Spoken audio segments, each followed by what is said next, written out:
Bismillahirrahmanirrahim. Alhamdulillahirabbil alamin. Wassalatu wassalamu ala al-mab'uthi rahmatan lil alamin.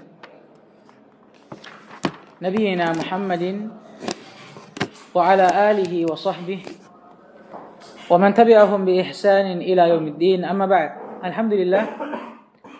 Kita masih melanjutkan pelajaran kita masih dalam membaca kitab Qawaidul Usul wa Ma'akidul Fusul karya Al-Imam Al-Allamah Abdul Mu'min Ibn Abdul Haq Al-Baghdadi Al-Hambali rahimahullahu ta'ala. Qala rahimahullahu ta'ala wal amru. Masya Allah, sekarang kita masuk dalam bab yang baru, Al-Amru, bab tentang amr. Nah, ini pembahasan yang penting, bahkan disebutkan oleh para ulama ahammi abwabil usul. Ini bab yang paling penting dalam ilmu usul fikih. Kenapa? Karena perputaran taklif dalam syariat itu hanya berputar pada dua, awamir dan nawahi. Maka wajib bagi seorang mengetahuinya. Sekarang kan kita belajar usul fikih ini untuk apa, saudara? Untuk berdalil tentang apa? Ibadah, amalan yang ditaklifkan kepada kita. Ini yang mau ditahu ini. Hukum sholat ditaklif kepada kita. Apa hukumnya? Wajib atau sunnah? Paham ini? Kemudian hukum ini ditaklifkan kepada kita. Apa hukumnya? Wajib atau sunnah? Paham ini? Ataukah misalkan dia haram atau makruh? Nah, ini kan berputar pada dua saja. Awamir, imma dia wajib atau sunnah. Atau nawahi, imma dia haram atau makruh. Makanya ini hal yang paling penting di sini. Maka Allah rahimahullahu ta'ala wal amru istida'ul fi'li bil qawli ala wajhi al isti'la. Istida'a ay talab. Istida'a ay talab.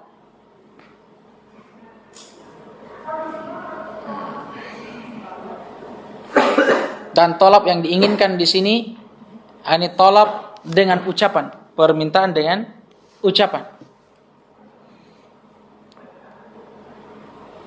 Kenapa?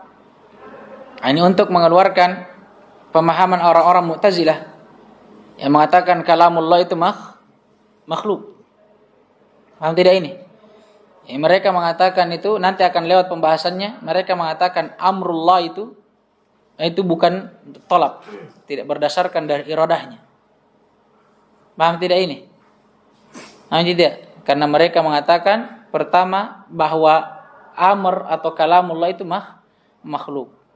Dia tidak mengatakan itu kalam. Maka perintah-perintah yang terdapat di dalamnya itu makhluk. Itu bukan kalam, bukan talab. Paham ini? Kata beliau istida'ul fi'li, itu permintaan untuk perbuatan. Fi'li maksudnya ijadul fi'li. Permintaan untuk mengadakan, melakukan, mewujudkan suatu perbuatan bil qauli. Yang dimana istida'a permintaan ini dilakukan dengan ucapan. Ala wajhil isti'la, di atas bentuk isti'la. Apa isti'la? Datang dari atas ke bawah, dari sisi derajatnya. Paham ini? Dari sini kita pahami kata istida'a, permintaan keluar darinya apa?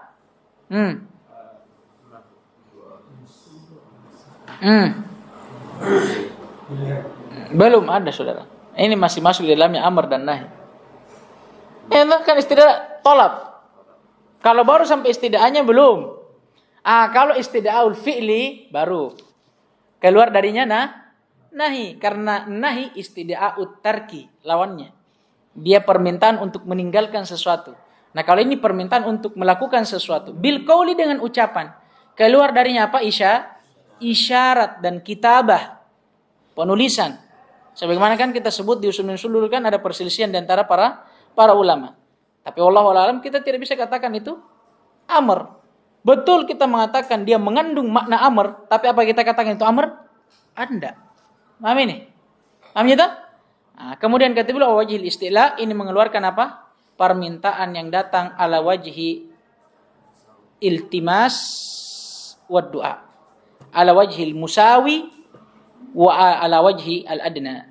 Kalau ala wajhil musawi dalam bentuk yang setara, ini namanya iltimas. Kalau ala wajhil adna, dari bawah atau dari yang lebih rendah kepada yang lebih tinggi, namanya ad-du'a. Kama qala rahimahullahu ta'ala walahu sighatun tadullu bimujarradiha alaihi ay alal amr. Walahu wa lil amr. Dan untuk amr itu ada sigoh, bentuk yang menunjukkan dengan dirinya sendiri atas maknanya. Maksudnya sigoh amr atau amr memiliki sigoh khusus yang dengan sigoh itu sendiri saja, dengan lafaz itu sendiri saja tanpa korina, dia sudah bisa menunjukkan makna amr. Apa itu? Qala rahimahullah wa hiya if'al lil hadir. Yang pertama ada lafaz if'al, dan ini mengisyaratkan kepada seluruh fi'il amr, bukan hanya if'al saja ya. Jangan sampai antum mengatakan lafaz amr hanya if'al, enggak. Tergantung. Kalau dia datang dari sigo rubai, berarti af'il. Nah ini. Kalau dia datang dari khumasi, kita contoh ifta'ala misalkan, berarti ifta'il. Kalau istaghfara, istaghfir. Jadi if'al di sini ini hanya pembawaan contoh saja, bukan berarti hanya itu. Tapi dia mewakili semua sigatu fi'il amr. Wahya if'al lil hadir.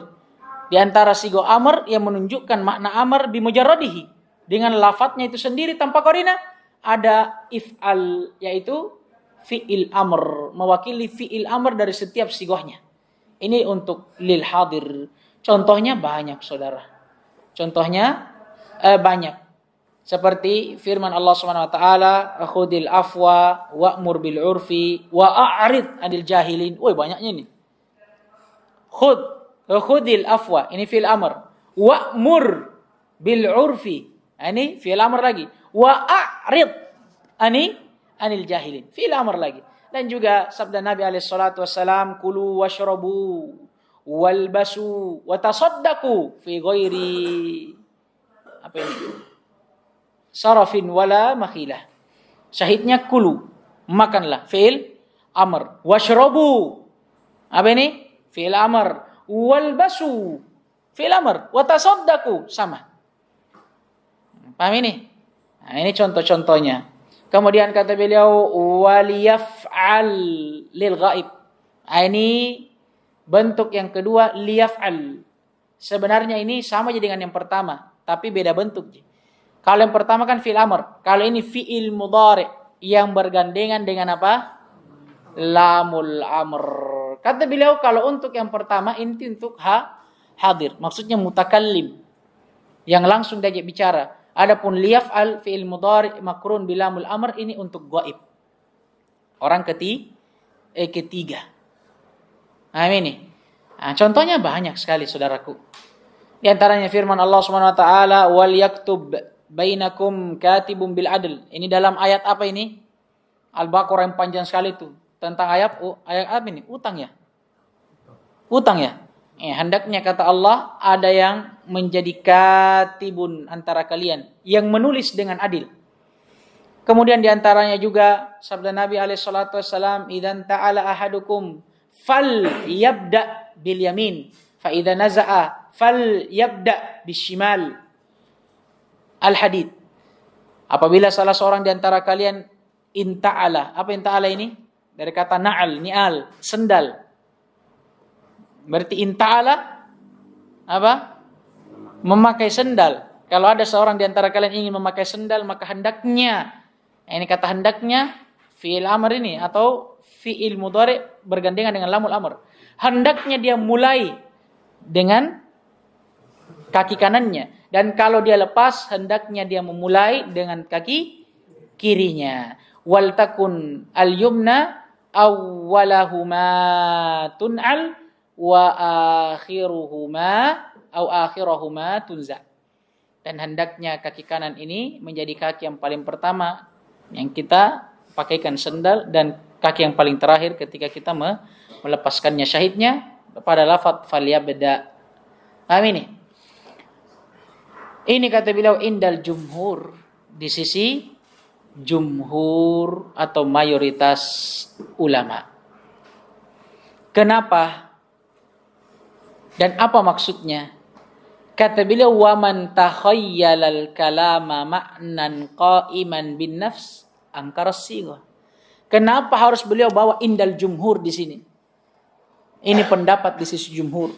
Karena di sana ada orang-orang Asy'ariyah yang mengatakan amr itu tidak punya sighah. Amr itu tidak punya sighah. Makanya ketika beliau bawa sighah amr, beliau katakan di atas pendapat jumhur, mayoritas Ahlus Sunnah. Paham ini? Kenapa? Karena di sana ada sebagian dari ahlul bidah, di antaranya Asy'ariyah, yang mengatakan amr tidak butuh sighah. Paham ini? Kenapa? Dibangun di atas akidah mereka yang mengatakan apa? Kalamullah kalam nafsi. Ucapan Allah itu adalah ucapan nafsi. Maksudnya apa? Kata hati. Na'udzubillah. Ta'ala Allah an dzalika uluwan kabira. Jadi dia mengatakan amar itu sebenarnya tidak perlu sighah. Kenapa? Karena ketika Allah memerintahkan dengan apa? Bukan dengan sighah. Bukan dengan wa aqimus shalah wa atuz zakah. Paham ini? Tapi dengan kalam nafsi. Sebelum turunnya ayat itu, Allah punya apa? Kata hati yang tersimpan di dalam jiwa. Ini yang diibaratkan dengan aqimus shalah. Aqimus shalah ini menurut mereka ini ahlul batil. Waliyadu billah. Ini cuma dalil akan apa?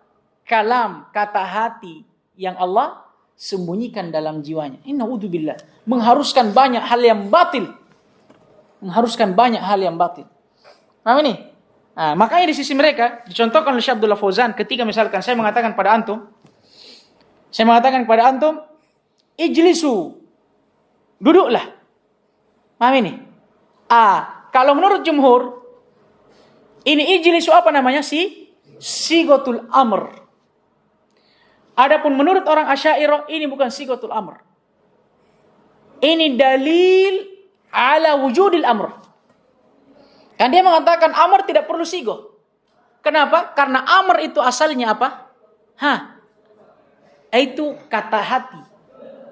Kata hati yang berada dalam jiwa. Yang nanti diungkapkan dengan dalil apa? Dengan dalil itu tadi. Ijlisu. Jadi menurut mereka sebelum saya mengatakan kepada antum ijlisu, saya bayangkan memang ini dalam hatiku. Sebentar saya mau kasih duduk antum, kemudian saya kasih begini. Baru kemudian saya mengucapkan ijlisu. Itu menurut mereka. Bayangkan ahlul batil ini. Luar biasa. Tapi pendapat ini batil luar biasa. Makanya kata beliau, walaysa bisyai. Kata beliau, dan barang siapa yang takhayyala, yang menghayalkan, maksudnya menganggap al-kalam maknan qa'iman bin nafs. Menganggap bahwa kalam itu adalah makna yang tertanam di dalam jiwa. Ini pendapatnya Asy'ariyah, angkara sighah. Makanya mereka mengingkari sighah. Walaysa bisyai, dan pendapat ini tidak ada artinya, saudara. Pendapat ini tidak ada artinya. Kita cukupkan dulu sampai di sini. Besok kita hantam mereka dengan pembahasan apa sebenarnya mereka pakai berdalil dan apa bantahan ulama Ahlus Sunnah wal Jamaah terhadap mereka. Naktafi bihadza al-qadr, subhanakallahumma bihamdika asyhadu an la ilaha illa anta astaghfiruka wa atubu ilaik. Waffaqallahu al-jami' lima yuhibbu wa yarda wa yutina al-afiyata was salam. Innahu waliyyu dzalika wal qadru alaih. Walhamdulillahirabbil alamin.